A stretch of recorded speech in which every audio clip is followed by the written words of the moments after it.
Putting on your particulate respirator is quick and easy.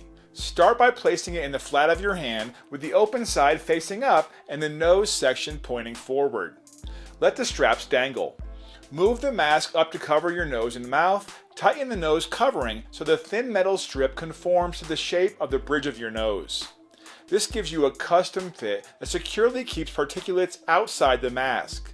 Take the top strap and stretch it over the top of your head, letting it tighten around the top back part of your head. Move the bottom strap up and over your head and let it rest at the bottom of your neck. When these two straps are properly placed, they hold the mask firmly and comfortably to fit your face and your head. Check to make sure the mask is securely sealed with the edges against your face all the way around. You'll be able to breathe freely through the mask as the material effectively filters out particulates according to the mask's rating. To remove the mask, lean your head forward and bring the lower strap back over the top of your head. Then pull the top strap up over your head. Carefully remove the contaminated mask from your face and then you can discard it. Rely on these masks for the best in protection, comfort, and ease of use.